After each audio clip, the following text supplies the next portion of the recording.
Boa noite a todos. Com muita alegria, estamos aqui para a terceira noite do primeiro workshop Sífilis no Nordeste Brasileiro, Perspectivas e Desafios do Sistema Único de Saúde. Esse evento, que tem como objetivo debater os desafios para o enfrentamento da epidemia de sífilis na nossa região, com renomados pesquisadores da área, apresenta-se como uma questão atual e relevante para a saúde pública brasileira. Aproveitamos esse momento que antecede a participação dos palestrantes para trazer a informação que este evento ocorre graças à parceria e à colaboração entre o UFRN e a rede. A rede é uma rede internacional, focada na construção de capacidade de pesquisa e preparação para enfrentar surtos emergentes de doenças infecciosas na América Latina e Caribe. Durante o evento, estamos buscando conhecimento a respeito do sífilis no Nordeste, mas principalmente nos motivar a buscar mais conhecimento através dos estudos científicos, através da nossa busca enquanto profissionais em desenvolver pesquisa. Dessa forma, podemos ter evidências científicas que colaborem na melhoria da situação de agravamento do quadro de sífilis nas comunidades nas quais estamos inseridos.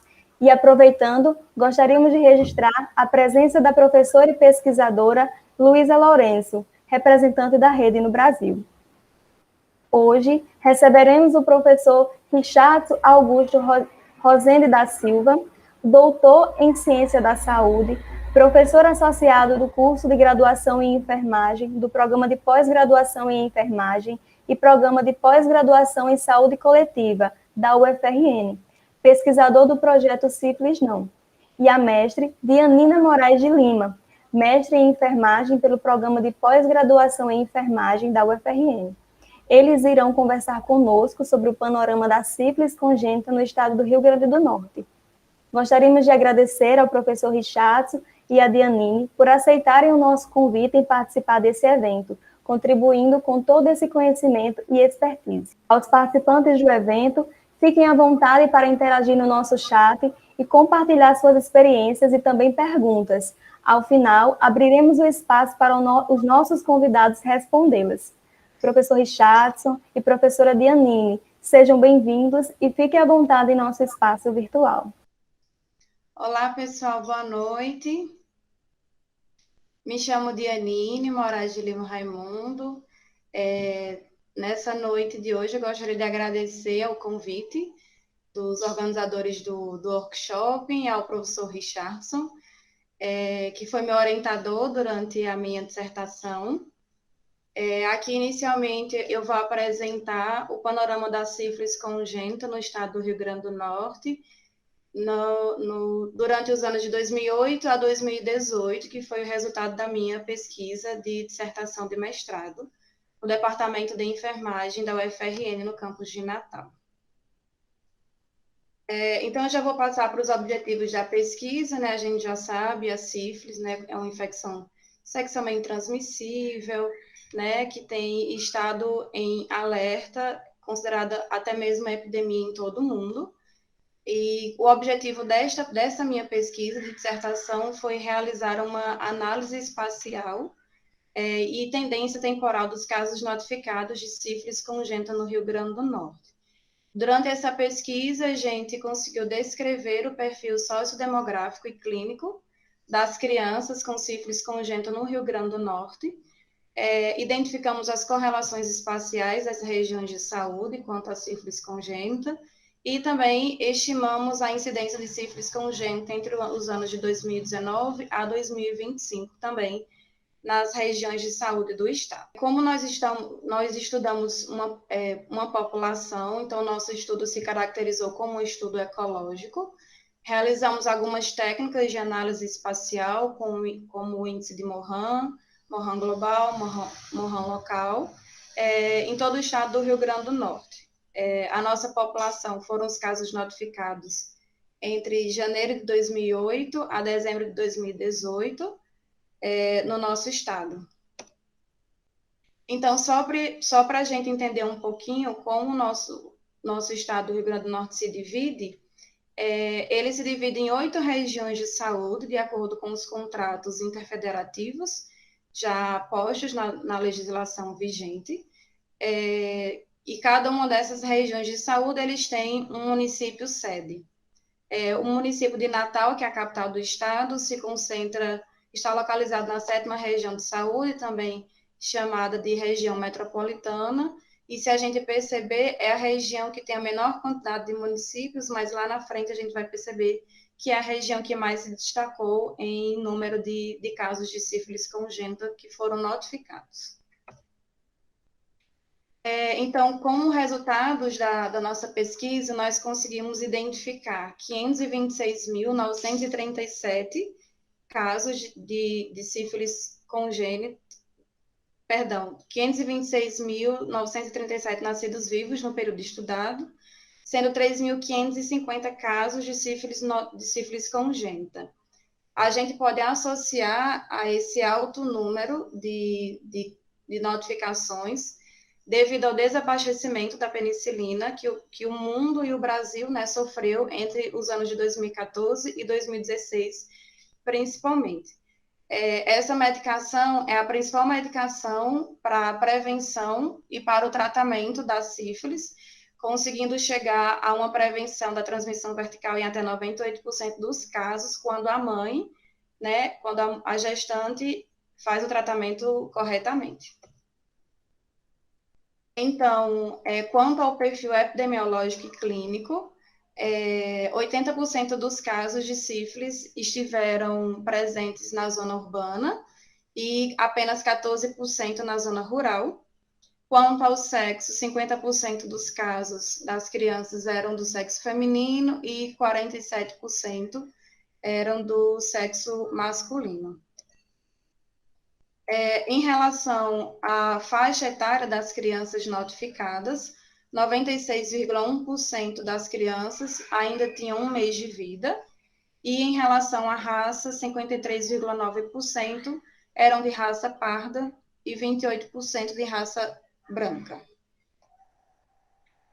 A gente percebe que existe uma equivalência entre os sexos das crianças notificadas, o que há pouco tempo não ocorria, como no Brasil, estatisticamente, nascem mais crianças do sexo feminino, identificava-se que existiam mais casos de sífilis em crianças do sexo feminino em relação ao sexo masculino. E, recentemente, essa pesquisa e algumas outras pesquisas já mostram que existe uma equivalência entre os sexos dessas crianças. A questão racial, né, existe um padrão que já é encontrado em outras pesquisas também, uma vez que o nosso país ele é miscigenado, né, e a maioria dos brasileiros eles se autodeclaram como brancos ou pardos. Quanto à idade das crianças, a maioria delas foram identificadas com menos de 1 mês de vida, o que sugere que exista uma efetiva realização do VDRL, que é o tipo de exame mais fidedigno e mais seguro para a identificação da sífilis congênita, ainda nas maternidades. É importante ressaltar que as crianças com sífilis, a maioria apresentam manifestações até os 2 anos de idade. Após esse período, após essa idade de 2 anos, já é considerado uma manifestação clínica tardia. Mas no Brasil, a maioria das crianças apresentam uma manifestação clínica até os 2 anos, segundo o Ministério da Saúde. A Política Nacional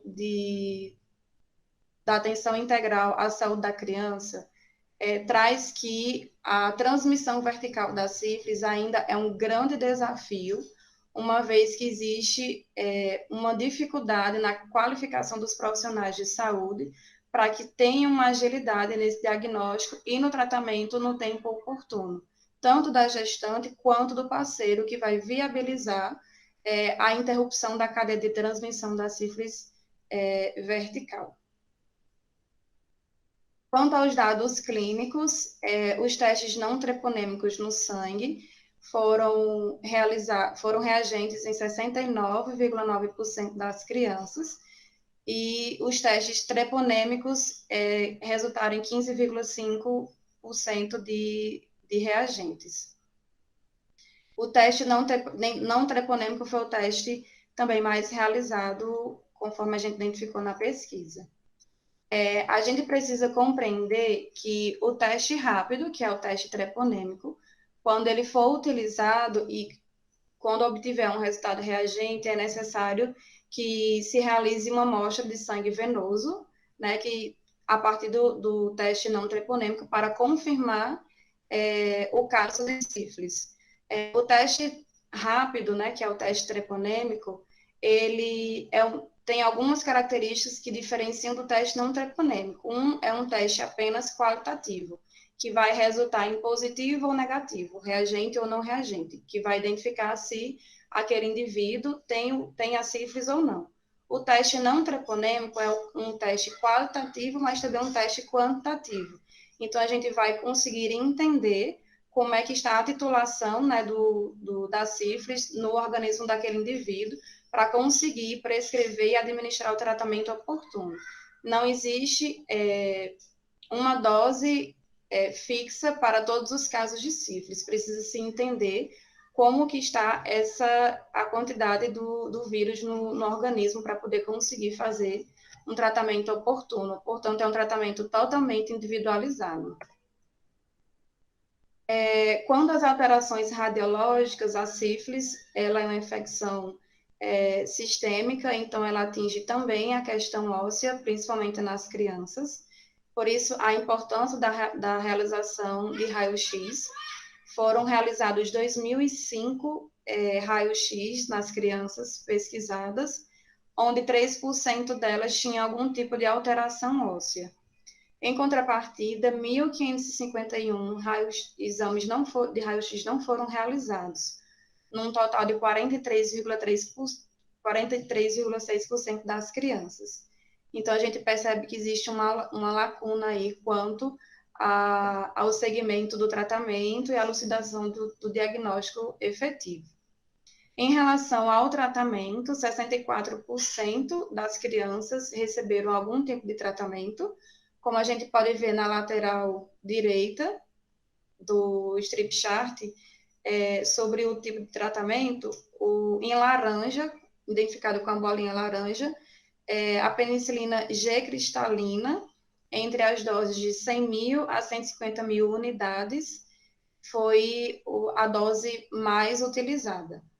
E a gente vai entender um pouquinho lá na frente por que esse tratamento ele é considerado ineficaz. Então, de acordo com o Ministério da Saúde, em 2006 ainda, traz que as alterações de metáfase e diáfise de ossos longos, principalmente, são encontradas em cerca de 75% a 100% das crianças.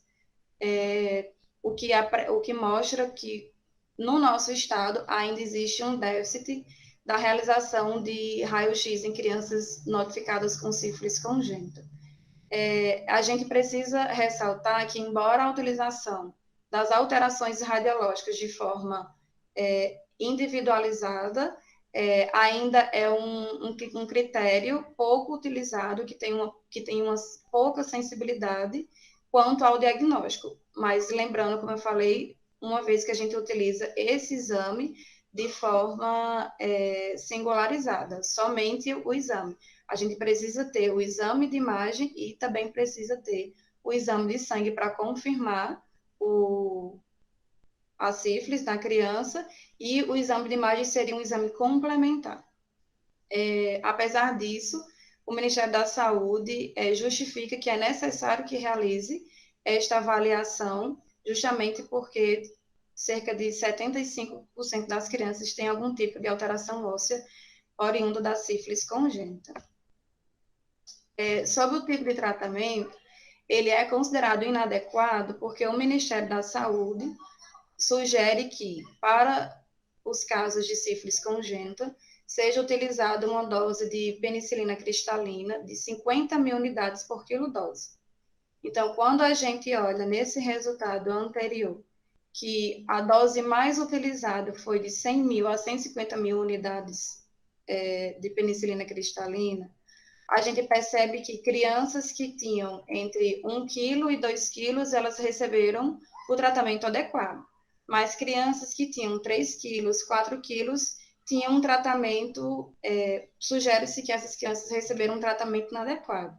Levando em consideração que a maioria das crianças que foram notificadas foram ainda com 30 dias de vida, a gente imagina que a maioria das crianças que nascem bem, nascem acima de 2 quilos de 2.500 gramas. Então, é uma grande quantidade de crianças, conforme a gente mostra na pesquisa, que tem o tratamento inadequado em relação à dose que foi ofertada. Um outro estudo que foi realizado com 70 gestantes com VDRL reagente para sífilis gestacional identificou que 36% das crianças, né, que foram diagnosticadas posteriormente ao parto não receberam tratamento. E aí a gente precisa entender que existe uma necessidade quanto ao preparo das equipes de saúde para que consigam adequar aquele caso individualizado, conforme o Ministério da Saúde preconiza, para que a gente consiga identificar, consiga notificar, consiga tratar de forma adequada.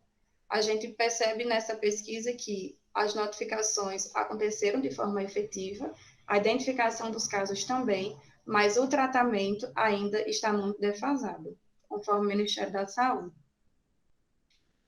Quanto ao prognóstico, 93,4% das crianças tiveram um prognóstico favorável, apenas 3,2%, sendo 117 crianças, sofreram aborto, né?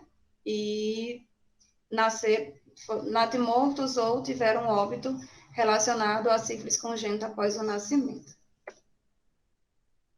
Esse resultado corrobora com o que o Ministério da Saúde preconiza, uma vez que é importante que exista uma redução do percentual de desfechos desfavoráveis ao longo dos anos. Em 2019, de 24.253 casos, 88,8% das crianças estavam vivas e apenas 8,1% das crianças, segundo o Ministério da Saúde, tiveram algum tipo de desfecho desfavorável.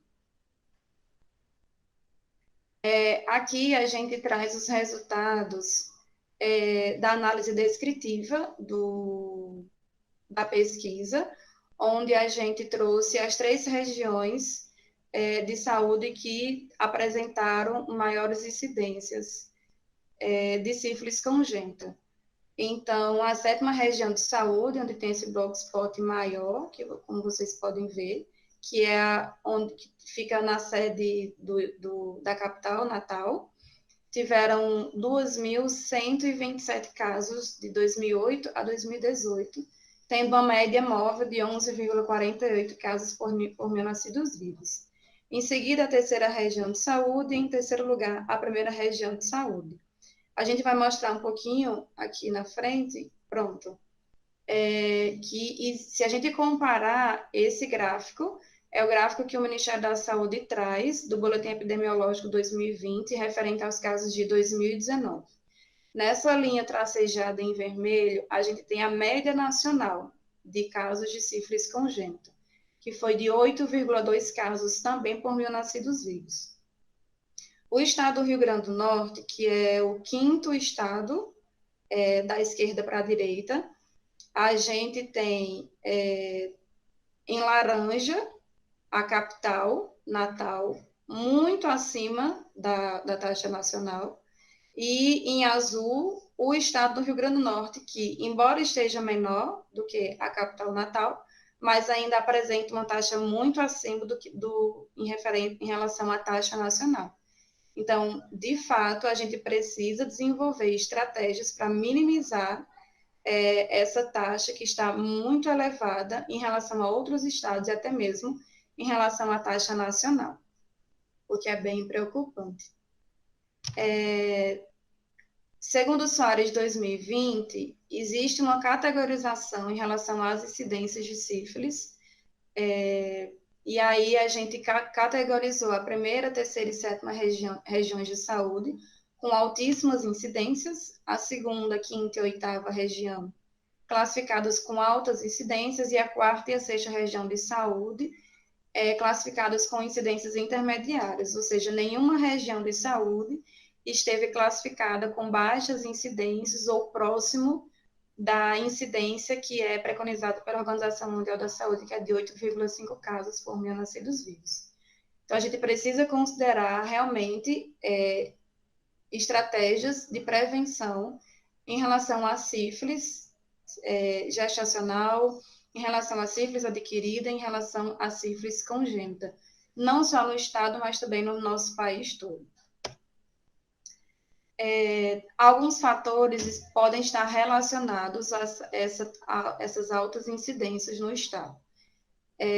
A questão da assistência pré-natal inadequada, a associação da sífilis congênita com a pobreza, a infecção pelo HIV, o abuso de álcool e drogas e também a dificuldade do acesso do sistema de saúde.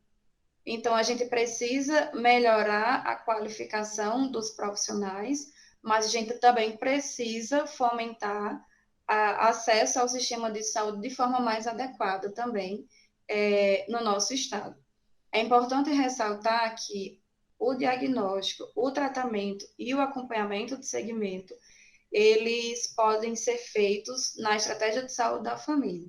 Mas a gente percebe no nosso país e no nosso estado que existe uma dificuldade, principalmente no tratamento, que é na oferta, né, da penicilina cristalina, a nível de estratégia de saúde da família, uma vez que alguns profissionais relatam que não existe estrutura física e de equipamentos necessários para socorrer em casos de uma reação anafilática, por exemplo, seja na criança ou seja num adulto. Então, a gente precisa desenvolver algumas estratégias para que esse gargalo seja superado no nosso estado e aí a gente consiga reduzir tanto os casos como também a quantidade de crianças que recebem de forma inadequada esse tratamento.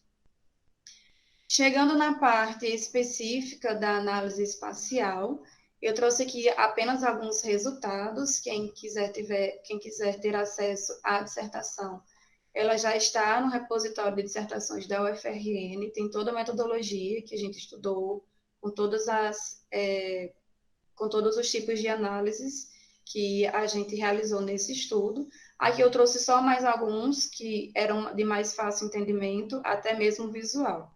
A análise espacial, ela é interessante para a saúde porque ela favorece uma visualização rápida e prática dos resultados. Então, como a gente pode perceber à esquerda do mapa do Rio Grande do Norte, a gente colocou em bege, marrom, um pouco alaranjado, os casos, e aquela região de saúde que tinha maior quantidade de casos tem cores mais escuras. Então, na análise espacial, quanto mais quente for a cor, maior a quantidade de casos, maior a quantidade daquele agravo que está sendo estudado. Então, como a gente já viu anteriormente, a primeira, a terceira e sétima região de saúde, que foram as que apresentaram maiores índices, elas apresentam, em grande parte da extensão territorial, a cor marrom. Principalmente a sétima região de saúde, como a gente pode perceber, que quase que toda tem essa cor marrom mais escurecida, que é justamente representando a maior incidência do nosso estudo. O Mohan global e o Mohan local, eles são interessantes porque a gente precisa entender se nessas regiões, né, nesses espaços geográficos, se uma região próxima da outra, ela influencia no acometimento do agravo estudado na outra região vizinha. Então, segundo o Mohan local, na primeira, terceira, quinta e sétima região de saúde, existe uma correlação do tipo alto, ou seja, uma região que tem altos índices de sífilis congênita, ela tem como vizinha outras regiões que também têm incidências bem elevadas. Como a gente pode ver no gráfico, no mapa da direita, em vermelho, são as regiões de saúde que têm altos índices e próximo a elas, e próximo a essa região que tem alto índice, as outras regiões também têm alto índice. Quanto ao alto oeste do estado, por exemplo, a sexta região de saúde, ela tem baixo índice e próximo a ela, as regiões de saúde também são consideradas com regiões do tipo com também baixos índices, então elas são classificadas como uma local como baixo-baixo. Só para a gente entender um pouquinho como é que ocorre a utilização das cores na análise espacial. A primeira, a terceira e sétima região de saúde, como tem Mohan local do tipo alto-alto, sugere que são as regiões de saúde que devem ter prioridade alta, prioridade máxima, quanto à intervenção para prevenir a sífilis congênita. Sugere-se que exista uma distribuição, de certa forma, homogênea entre essas regiões de saúde, uma vez que os serviços de diagnóstico são mais presentes nessas regiões.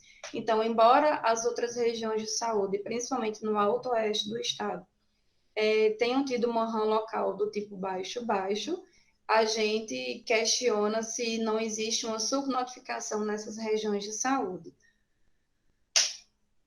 Quanto ao cluster espacial,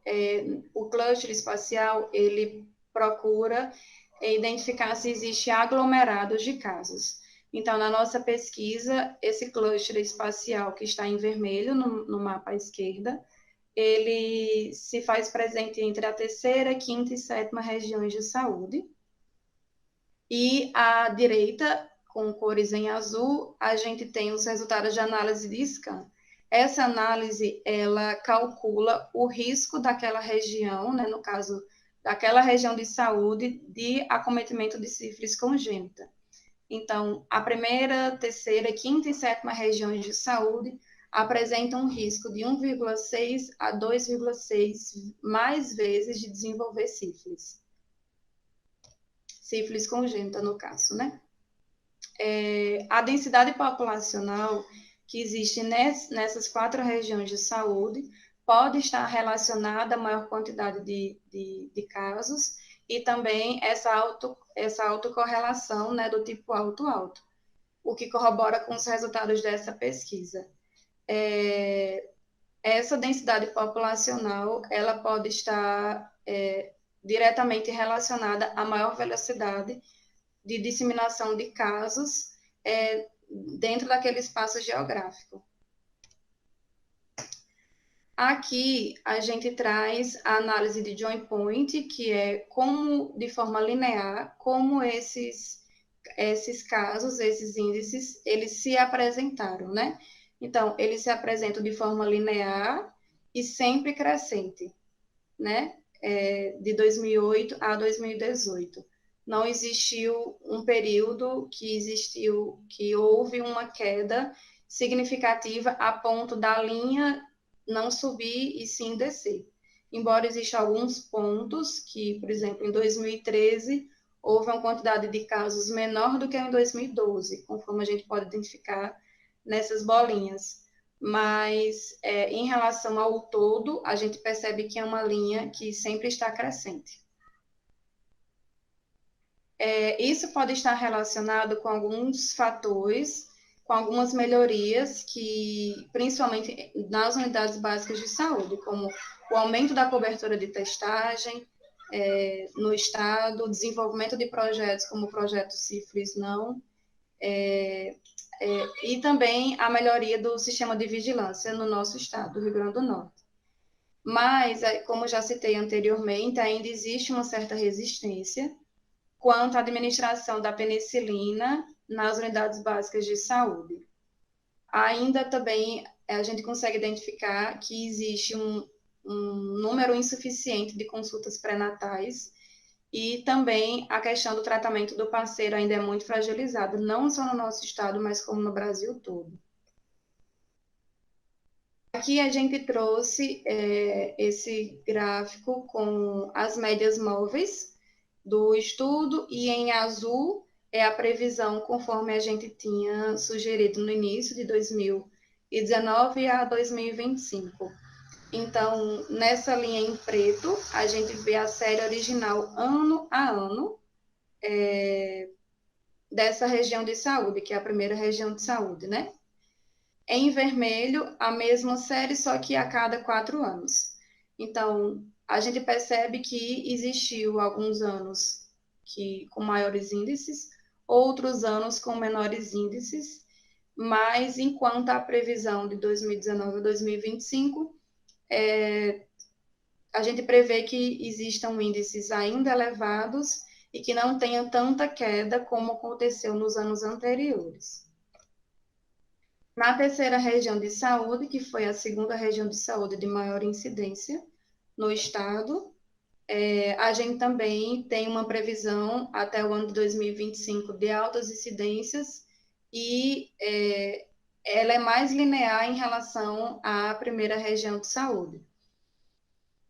Já a sétima região, que foi a região de maior índice, também apresenta uma série original, né, em preto, um pouco mais linear, com alguns momentos de queda dos casos, mas já a série de ordem 4, né, a cada 4 anos, ela é uma série ainda mais linear e sempre crescente, com muito pouca queda, e a previsão até o ano de 2025 é uma previsão ainda de incidências altas.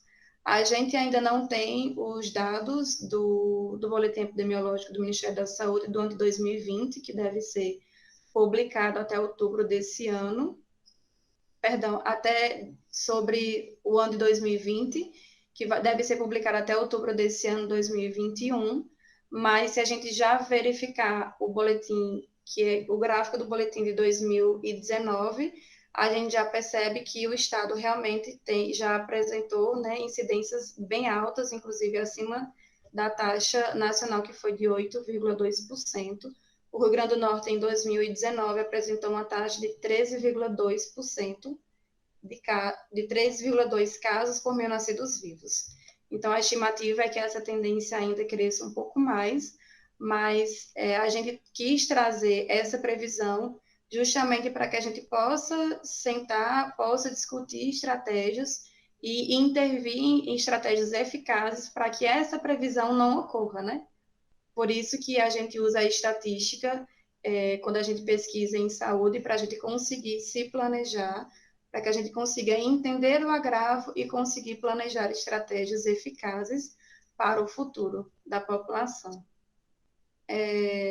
Então, algumas estratégias eu já trouxe aqui, algumas outras o professor Richardson vai aprofundar um pouquinho mais, mas melhorar a assistência de pré-natal no estado, desenvolvimento de busca ativa e eficazes, ações de educação em saúde, aumento da cobertura de equipes de estratégia de saúde da família, pode ser uma possibilidade para que essa previsão futura ela não chegue a se concretizar. Num resumo da pesquisa, os resultados que saltam mais aos olhos justamente as incidências altas que se concentraram entre a primeira, terceira e sétima região de saúde, as três com tendência de crescimento até 2025, a questão do perfil epidemiológico e clínico das crianças, né, a questão do sexo, que não existe uma disparidade, como em outras pesquisas já apresentavam, mas o mais importante que a gente traz é a questão do tratamento que foi considerado inadequado na maior parte das crianças que receberam algum tipo de tratamento, né, nessa pesquisa. A primeira, terceira, e quinta e sétima regiões de saúde apresentam correlações do tipo alto-alto, então são regiões de saúde que têm altos índices e que influenciam diretamente nas regiões que circunvizinham, sugerindo que exista alta prioridade quanto à intervenção para prevenir a sífilis congênita. A gente teve algumas limitações para o desenvolvimento desse estudo, né? Uma vez que a gente utilizou de dados secundários, então existe a questão da incompletude das informações, foi um dado que eu trouxe na dissertação, uma vez que esses dados subnotificados, eles podem também subestimar as informações, o que pode favorecer um diagnóstico tardio, um tratamento inadequado e até mesmo uma evolução desfavorável dos casos. Uma outra limitação do nosso estudo é que, como ele é regional, a gente tem poucos dados que trazem como é que ocorre a rede cegonha no nosso estado, entre algumas regiões específicas. Na cidade de Natal é mais fácil a gente conseguir encontrar, foi mais fácil de encontrar. Mas na sexta região de saúde, por exemplo, Poços de Ferros, a gente tem pouquíssimos dados. Então, a gente precisa desses dados, dessas informações, para conseguir compreender como que ocorre esse fluxo da rede cegonha, para a gente analisar se, de fato, esse fluxo está acontecendo conforme é preconizado pelo Ministério da Saúde, embora a gente precise de certas adequações, obviamente, mas a gente tem uma grande dificuldade de entender como esse fluxo da rede cegonha no estado acontece, principalmente nas regiões do Alto Oeste. Há algumas referências que eu utilizei nessa apresentação. E é isso. Obrigada a todos mais uma vez. Espero que vocês tenham conseguido compreender esse panorama da sífilis congênita no nosso estado. Agradeço mais uma vez o convite dos organizadores, de professor Richardson, que foi meu orientador. E eu estou à disposição para dúvidas, para compartilhar a pesquisa completa, caso queiram ler, queiram ter mais acesso a esses dados. Boa noite a todos. Como já foi falado, eu sou o professor Richardson Augusto, sou professor do Departamento de Enfermagem da Universidade Federal do Rio Grande do Norte, e dando continuidade ao que Dianine trouxe sobre o panorama da sífilis congênita no estado do Rio Grande do Norte, nesse momento a gente vai trazer um pouco da aplicabilidade, né, desse panorama.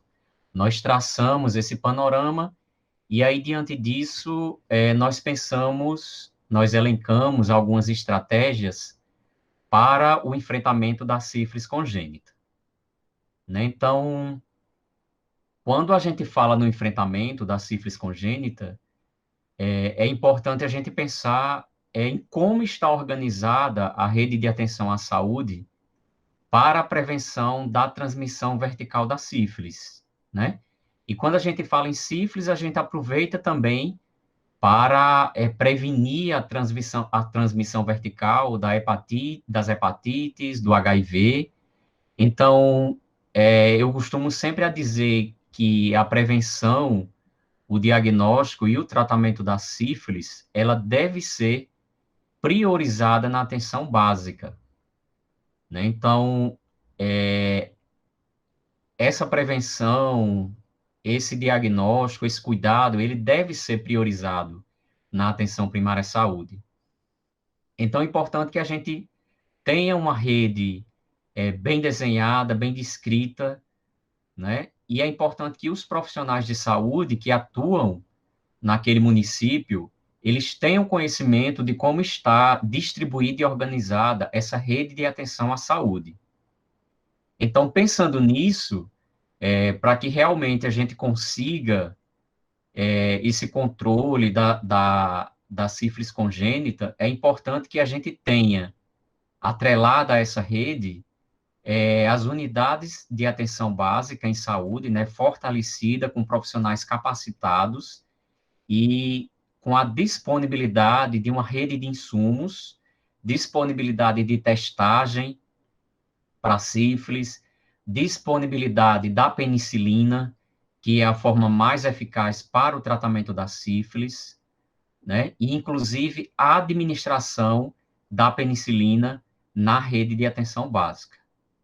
E, fazendo parte também dessa rede de atenção para a prevenção da sífilis congênita, é necessário ter maternidades, né? E casas de parto como fontes de apoio.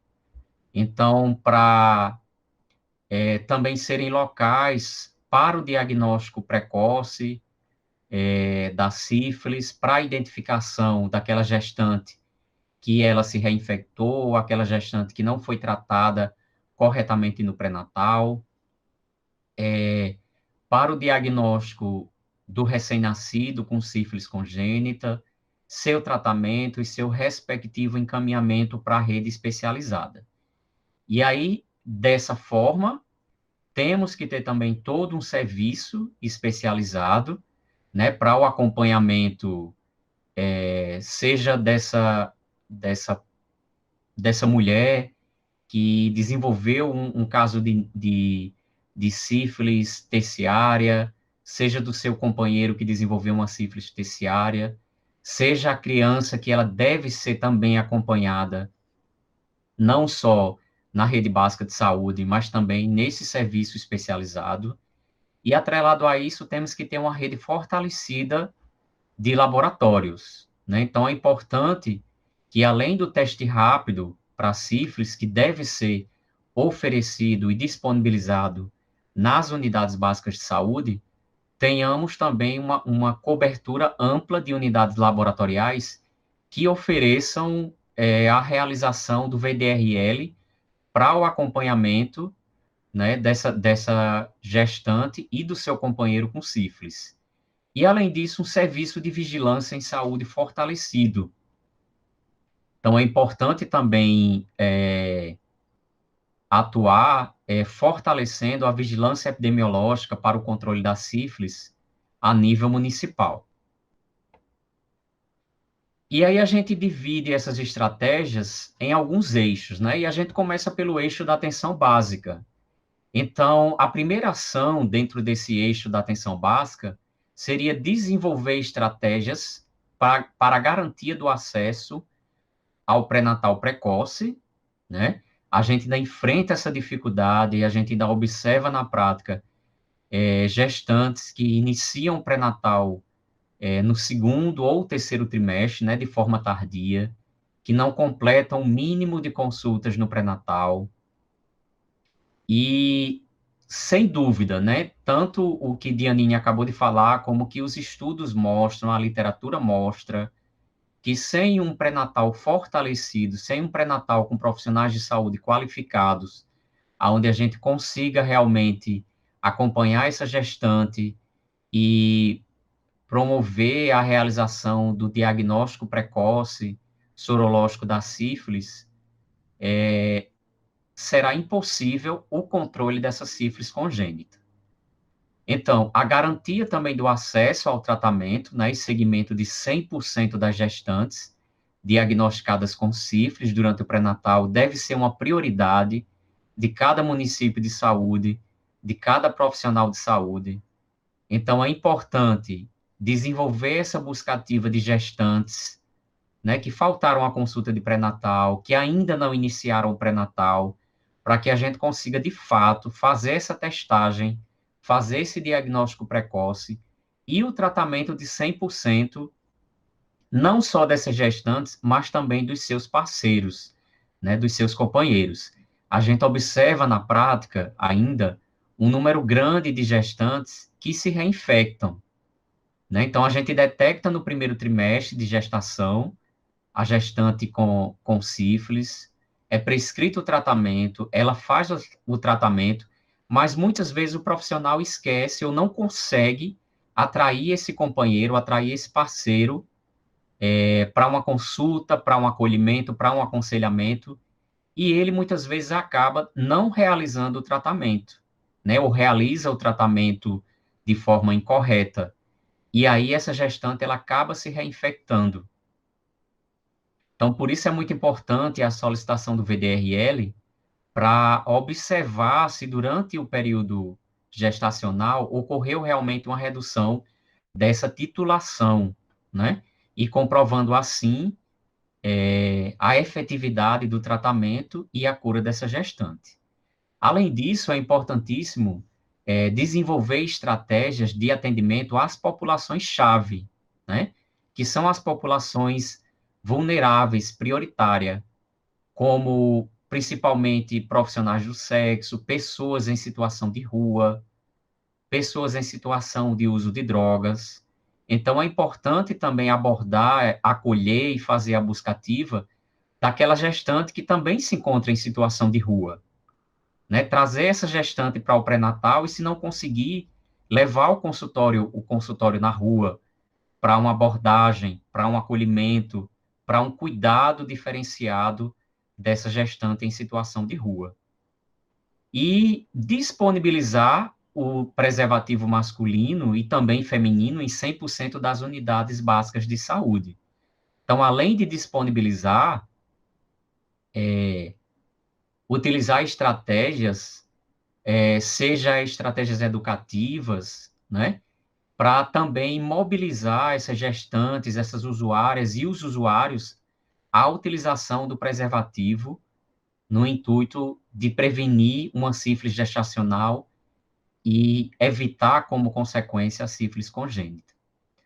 Ainda no eixo da atenção básica, é importante também realizar a busca ativa para a captação de gestantes que não iniciaram ou não completaram o esquema de tratamento preconizado de sífilis, né? Então, é importante que o agente comunitário de saúde ele tenha conhecimento dessa gestante que foi diagnosticada e que iniciou esse tratamento com a penicilina.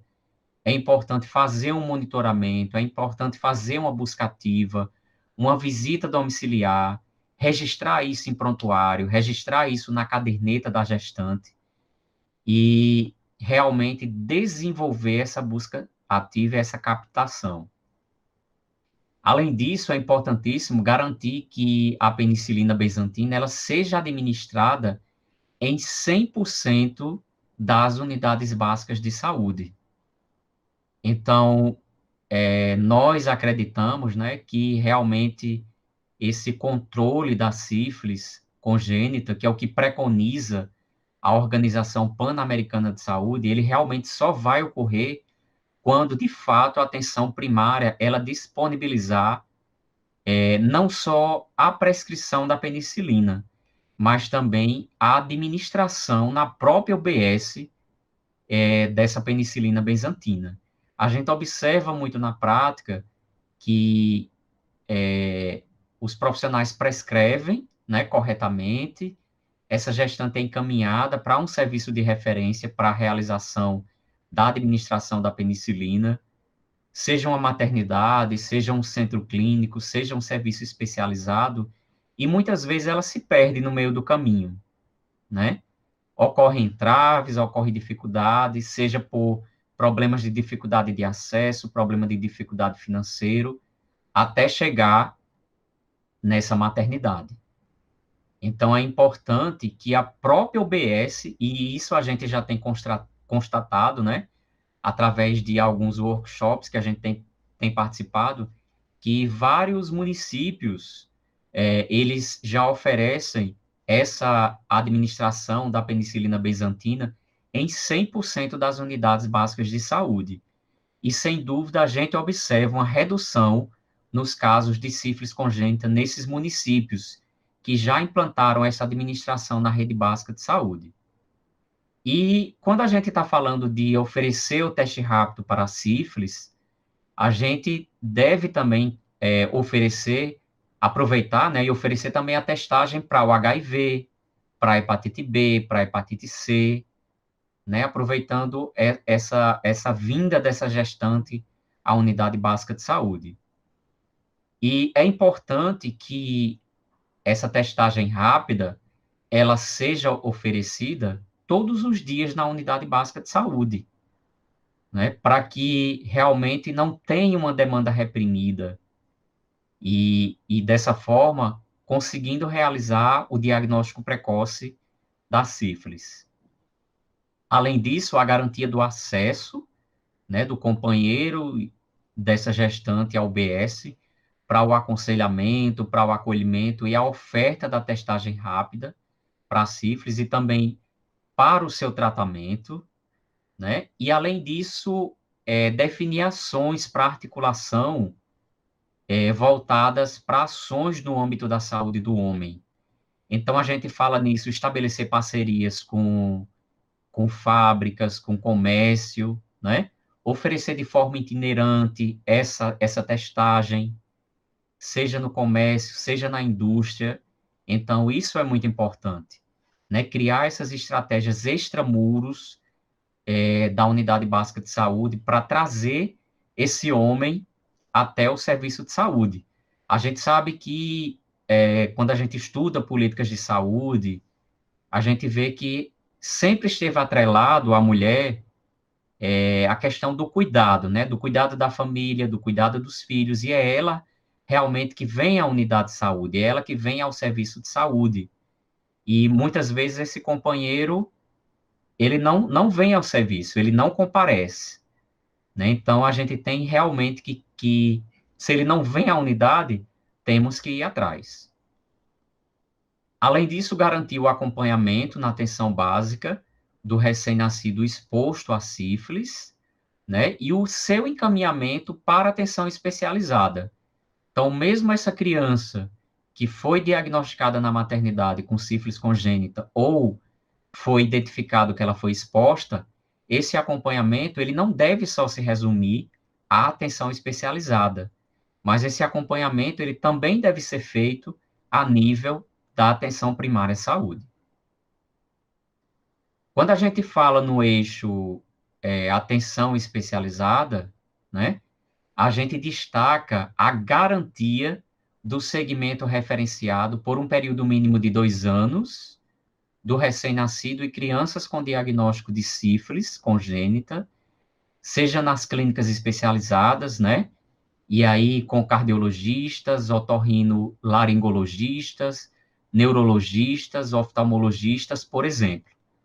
Né? Como o Dianine falou, realmente essa criança que nasce com a sífilis congênita, ela está sujeita a ter uma série de afecções, né? Problemas cardíacos, problemas neurológicos, oftalmológicos, problemas ósseos, né? Então, é importante esse referenciamento e esse controle, né? E acompanhamento e monitoramento dessa criança. E aí, avançando, a gente chega no eixo das maternidades, né? E a gente destaca que essa maternidade, ela precisa não só ter profissionais capacitados para ter um olhar diferenciado para o diagnóstico precoce da sífilis, a essa parturiente, a sífilis congênita. Então, é importante eu ter uma maternidade que esteja bem equipada, né, que esteja insumos suficiente para que eu consiga promover a testagem para o diagnóstico da sífilis em 100% de todas as parturientes que foram admitidas na maternidade, inclusive nos casos de abortamento. Então, mesmo que eu receba uma gestante na maternidade e eu analise a caderneta da gestante dela, é extremamente importante realizar a testagem rápida para a sífilis, porque muitas vezes a gente observa que no final da gravidez, essa gestante ela pode se reinfectar. Então, é importante a maternidade, e aí ela tem realmente um papel crucial no controle da sífilis congênita. O outro aspecto é garantir a realização do VDRL, né, em 100% dos recém-nascidos, cujas mães apresentaram tratamento inadequado ou tenham diagnóstico de sífilis. Então, além disso, garantir o tratamento de todas essas gestantes, parturientes, puérperas, que foram admitidas na maternidade e que foram diagnosticadas com a sífilis. Além disso, né, se eu tenho que garantir o tratamento dessa gestante, dessa puérpera, eu também devo garantir o tratamento desse recém-nascido, né? E, sobretudo, o monitoramento, né, por meio da realização de radiografia de ossos longos, né, para identificar a presença de alterações ou malformações, a oferta de exames laboratoriais, inclusive análise de líquido, né, com VDRL, garantir o encaminhamento também de todas essas puérperas com sífilis e dos seus recém-nascidos que também foram diagnosticados na maternidade, né, a fim de realizar esse monitoramento, esse cuidado especializado com o tratamento da penicilina, no caso da criança, da penicilina cristalina, conforme isso está protocolado pelo próprio Ministério da Saúde.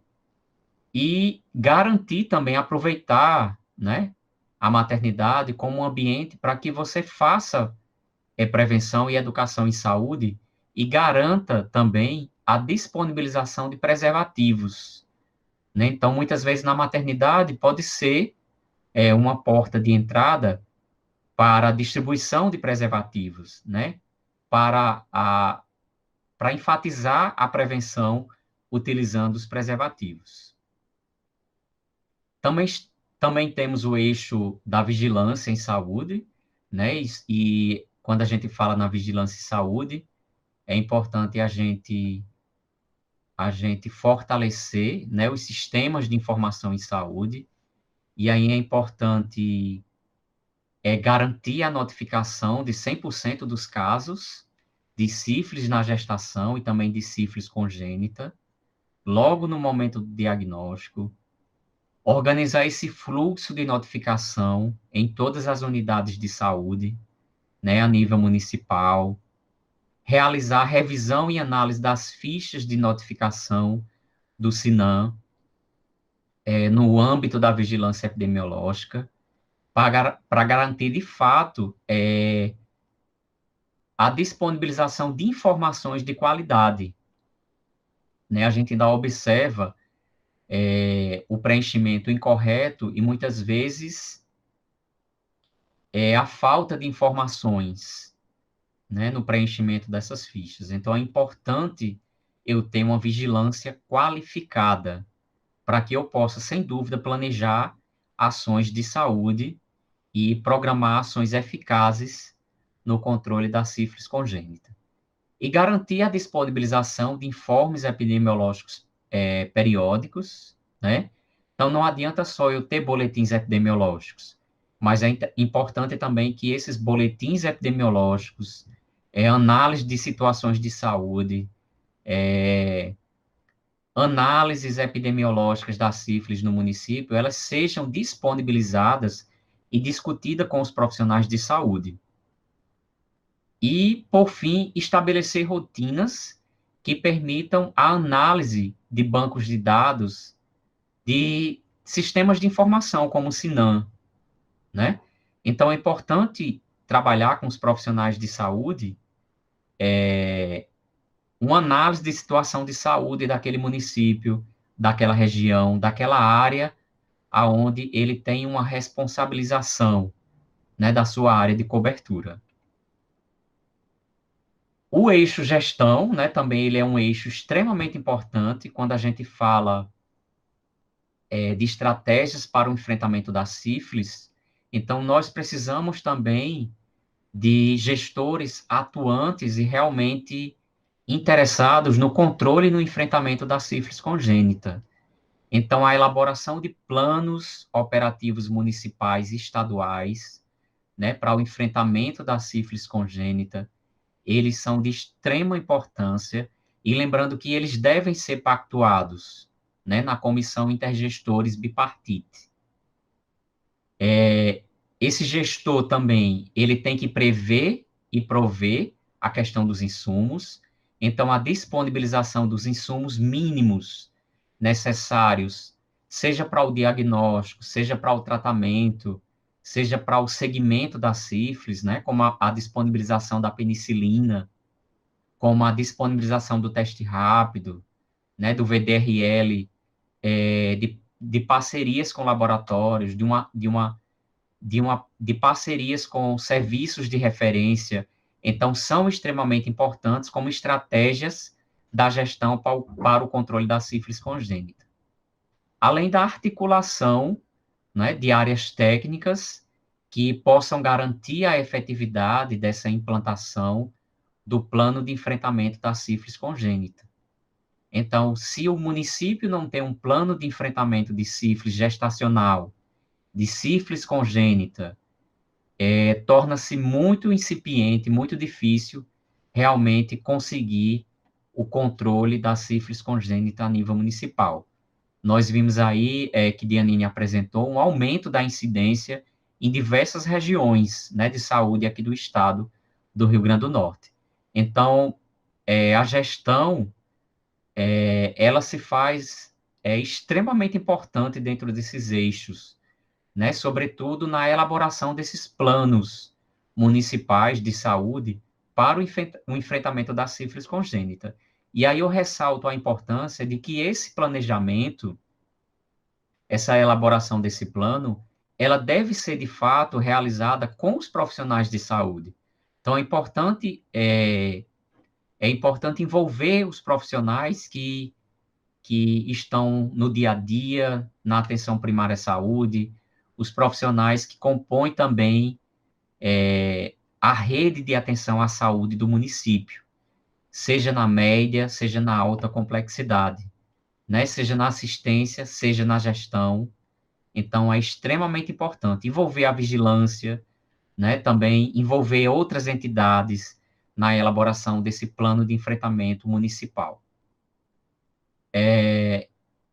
E aí não adianta só elaborar um plano, né? E esse plano ficar num papel dentro de uma gaveta. A gente precisa realmente efetivar esse plano, colocar ele para frente, traçar metas, né? Traçar prazos para o cumprimento dessas metas e realmente fazer um monitoramento da execução desse plano. E também cabe à gestão, né, essa iniciativa de promover e implantar ações de educação permanente para os profissionais de saúde, seja através do oferecimento de cursos de especialização, cursos de aperfeiçoamento, né? Hoje em dia, o AvaSUS, que é uma plataforma gratuita, ele dispõe de cursos sobre a prevenção e controle da sífilis, né? Futuramente, dentro do projeto Sífilis Não, que nós atuamos, nós estamos promovendo um curso que vai ser voltado para gestores, exatamente para tentar incorporar a ação desses gestores dentro do controle da sífilis a nível nacional. Né? Então, brevemente, esse curso ele será oferecido de forma gratuita pelo AvaSUS, e a gente entende que, através realmente da educação permanente, a gente vai, de fato, conseguir, né, esse controle da sífilis congênita aqui no estado do Rio Grande do Norte. Além da articulação com organizações da sociedade civil, né? Então, é importante envolver outras parcelas da sociedade quando a gente realmente pretende divulgar e monitorar esse plano de enfrentamento da sífilis, seja a nível municipal ou estadual. Também destacamos alguns eixos, né, de atuação para a redução da sífilis, e aí a gente fala no eixo educomunicação. Quando a gente está falando do eixo educomunicação, a gente está falando exatamente na elaboração e divulgação de materiais informativos, e aí nós temos desenvolvido diversas estratégias, como, por exemplo, programas de rádio, né? Então, em vários municípios do Brasil, nós observamos que as pessoas ainda escutam muito rádio. Então, o rádio ele pode ser uma ferramenta para divulgação de informações. As redes sociais, como o Facebook, Instagram, o Twitter, também são estratégias que nós temos utilizados para divulgar informação e prevenção da sífilis, né? Sobretudo para adolescentes e adultos jovens. A produção e divulgação de materiais informativos, e aí eu destaco a importância do município lembrar que existe uma lei desde 2017 que institucionalizou o terceiro sábado do mês de outubro como Dia Nacional de Combate à Sífilis e à Sífilis Congênita. exatamente porque desde 2016 o Brasil ele enfrenta uma epidemia da sífilis, né? E ainda nós estamos desenvolvendo alguns estudos, mas também estamos tentando observar se a COVID-19 ela trouxe algum impacto negativo no controle da sífilis adquirida, da sífilis gestacional e da sífilis congênita no estado do Rio Grande do Norte. Outro eixo importante é a qualificação das informações estratégicas, né? Então, trabalhar com indicadores de saúde a nível municipal, discutir e trabalhar com boletins epidemiológicos, fortalecer a vigilância epidemiológica, né? Qualificar esses indicadores. Então, quando a gente fala qualificar indicadores, é realmente discutir esses indicadores com os profissionais de saúde, a partir desses indicadores, planejar ações, né, intersetoriais para o controle da sífilis congênita, adquirida e gestacional. O fortalecimento de parcerias, né, então articular parceiros para que eu consiga, de fato, realizar ações de prevenção, do diagnóstico precoce, do tratamento, da notificação, da investigação e monitoramento dos casos de sífilis no meu município é extremamente importante. Então, seja estabelecer parcerias com igrejas, com escolas, com ONGs, né, com fábricas, com empresas. Então, essas parcerias, elas são, de fato, extremamente efetivas, né, no controle da sífilis congênita, gestacional e adquirida. A ampliação dos comitês, né, de transmissão vertical da sífilis, do HIV e das hepatites. Então, é importante que o município, além dele criar um plano de enfrentamento, ele tenha esses comitês, né, de prevenção, de transmissão, ou como queira chamar, de monitoramento, de controle. Então, esses comitês são ferramentas extremamente importantes quando a gente fala no fortalecimento da investigação dos casos de transmissão vertical, sobretudo da sífilis.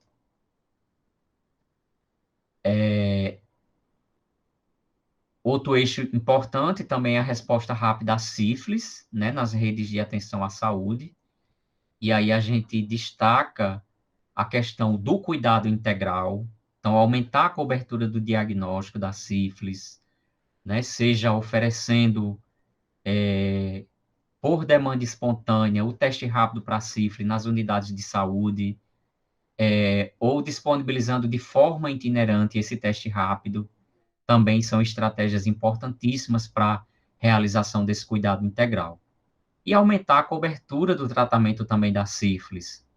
Não só disponibilizar de maternidades, ou de centros, ou de locais de referência para a administração da penicilina. Então, é importante que haja realmente uma descentralização desses locais de administração da penicilina. E aí eu destaco aqui, né, a portaria 3.161, de 27 de dezembro de 2011, né, do Ministério da Saúde, que dispõe sobre a administração da penicilina nas unidades básicas de saúde, né, onde fica determinado que a penicilina ela seja administrada em todas as unidades de atenção básica à saúde, no âmbito do SUS, né, como estratégia para o controle da sífilis.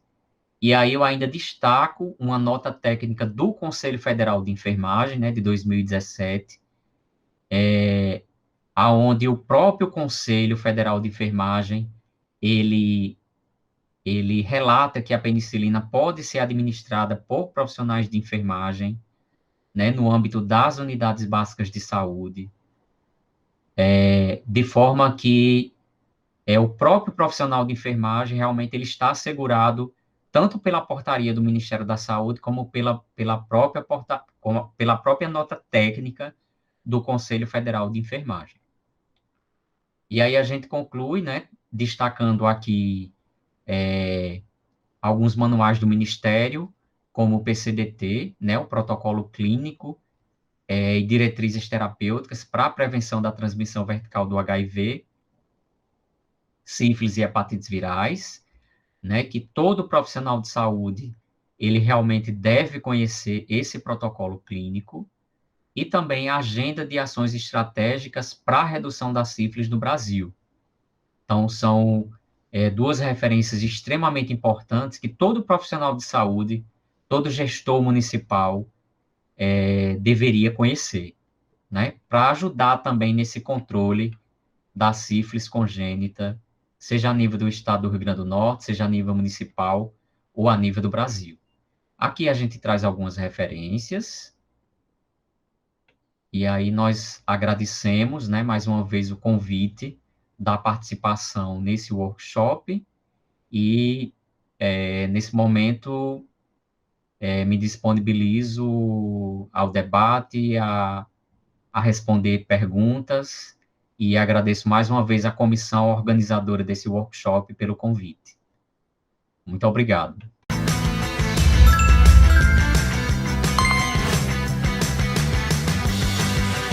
Que momento rico de aprendizado que tivemos agora com o professor Richardson e a professora Dianine. Sem dúvidas, uma temática emergente e importante de ser abordada, não só na academia, mas também nos serviços de atenção à saúde.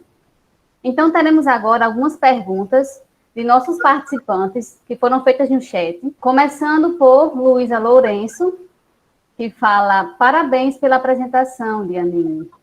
Pensando nos seus aprendizados, com a realização da pesquisa, quais conselhos você daria a um profissional de saúde que tem vontade de também ser um pesquisador?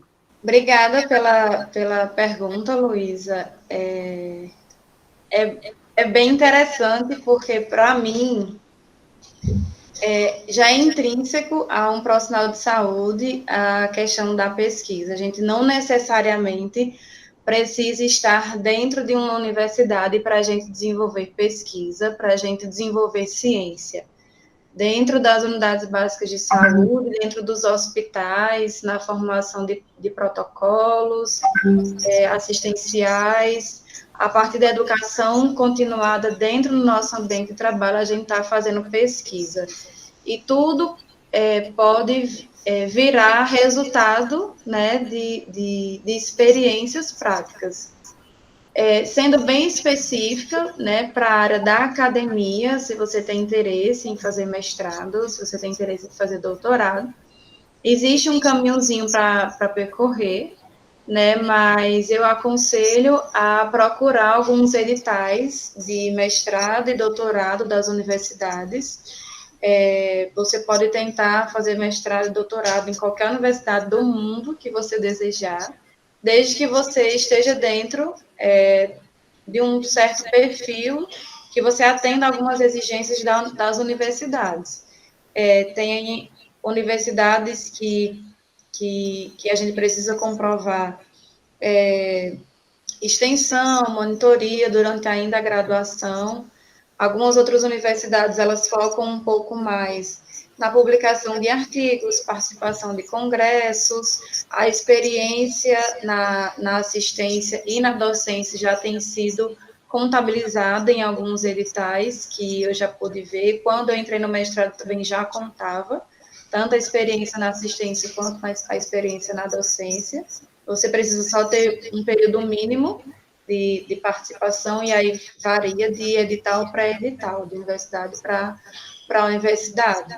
Mas, como eu falei, a gente pode desenvolver pesquisas, a gente pode sempre estimular a educação continuada e a educação permanente, mesmo se a gente não estiver ligada diretamente a um programa de pós-graduação de alguma universidade, seja pública ou seja privada. É importante que a gente comece a fomentar esse pensamento, mesmo fora da academia, né? Porque a gente está na academia para aprender estratégias cada vez melhores para que a gente consiga desenvolver aquela pesquisa para a prática. Uma pesquisa, eu particularmente considero uma pesquisa rica, uma vez que ela é completamente aplicável à prática. Então, eu já defendi o meu mestrado, mas continuo na pesquisa, continuo no desenvolvimento de pesquisas, continuo divulgando os resultados da minha pesquisa. Então, hoje eu estou nessa fase de publicizar os resultados da minha pesquisa. E isso não necessariamente a gente precisa estar atrelado. Claro que quando a gente está dentro da universidade, como eu falei, a gente tem orientação de professores, eu tenho orientação do professor Richard, colaboração de outros colegas que participam de outras pesquisas, você aprende estratégias de estatísticas diversas, então é muito interessante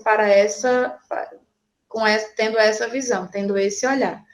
Mas dentro do teu serviço, com certeza você está fazendo pesquisa e com certeza você tem grandes possibilidades de desenvolver pesquisa, desenvolver ciência dentro do teu serviço. Então, vamos agora para a próxima pergunta, onde Magnólia Gonzaga pergunta: os serviços de atendimento à gestante, de acordo com o protocolo na hora do parto, a testagem para sífilis, se dá através de teste rápido ou a coleta de sangue venoso para o VDRL? Magnólia, obrigada pela tua pergunta. Se for a Magnólia que eu estou pensando, ela é enfermeira, inclusive. Então, obrigada pela sua participação desde já. Nas maternidades, o protocolo do Ministério da Saúde é que seja inicialmente feito o teste rápido. Uma vez que esse teste rápido se apresente reagente, aquela gestante deve ser encaminhada para a coleta do VDRL, que é do sangue venoso, para a gente perceber qual é a titulação que aquela paciente apresenta.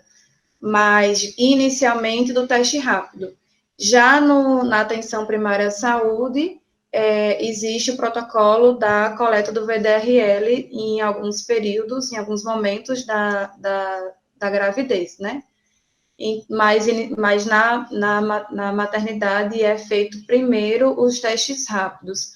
É importante a gente frisar que algumas maternidades privadas, elas não têm ainda, não seguem ainda esse protocolo preconizado pelo Ministério da Saúde. É mais frequente a gente perceber, pelo que eu já pude ver, e de colegas também que relataram, é mais presente nas maternidades públicas. Nas privadas, a gente precisa ainda tentar que esse protocolo chegue e que ele seja seguido. Então, indo para a próxima pergunta, Anderson Santos pergunta: que estratégias podemos utilizar na APS para alertar de forma efetiva a população com relação à prevenção da sífilis?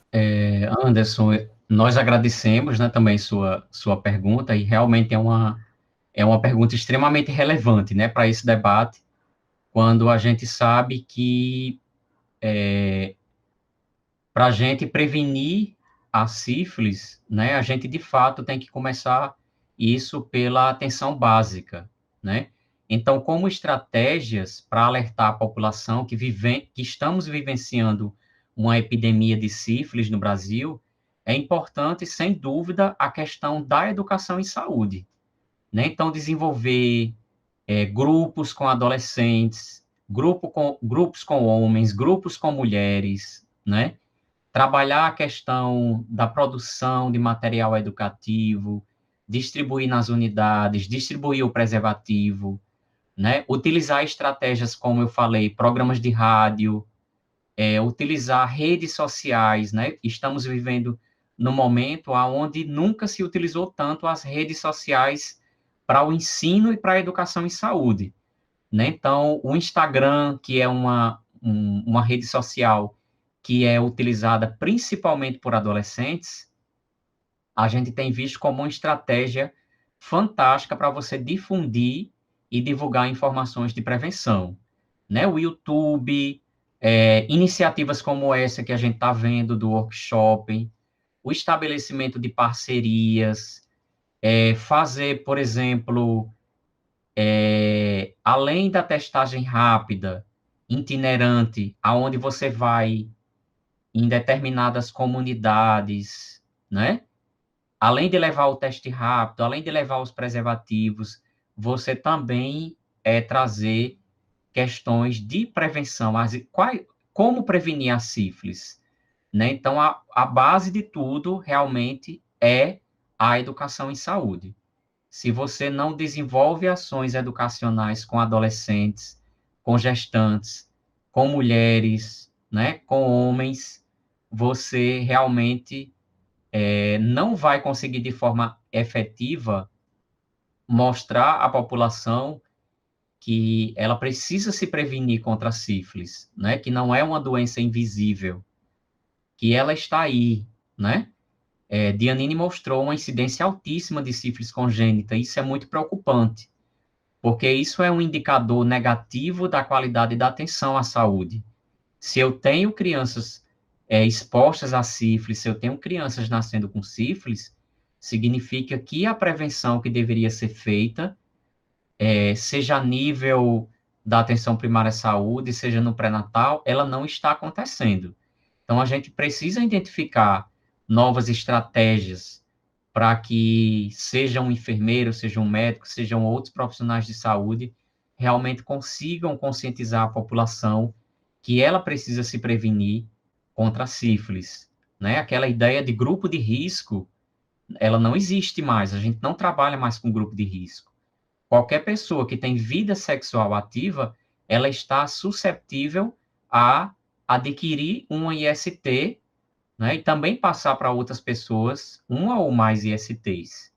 E vale salientar que as ISTs, elas são uma porta de entrada para o HIV. Então, as ISTs, elas são fatores de risco para o HIV, né? Então, realmente nós temos que criar estratégias educacionais, utilizando redes sociais, utilizando teatro, utilizando parcerias, programas de rádio, parcerias com igrejas, né, parcerias com escolas, para que, de fato, a gente consiga alertar a população, né, que vivenciamos uma epidemia de sífilis no Brasil, e que é uma doença que ela, quando diagnosticada, ela pode ser tratada. Então, não tem sentido não se diagnosticar e não tratar uma pessoa com sífilis. Então, pessoal, foi isso, nossa noite de evento. Queremos agradecer de coração ao professor Richardson e à professora Dianine por essa noite tão rica em conhecimentos. Tivemos bastante comentários positivos no chat. O pessoal gostou bastante. Finalizamos por aqui mais uma noite do primeiro workshop sífilis no Nordeste brasileiro. Perspectivas e desafios do Sistema Único de Saúde. Agradecemos a presença de todos e lembramos que amanhã teremos mais um encontro, onde iremos debater a capacitação de profissionais de saúde no exercício de pesquisa, possibilidades de inovações em pesquisa. Então, tenham todos uma boa noite e um bom descanso.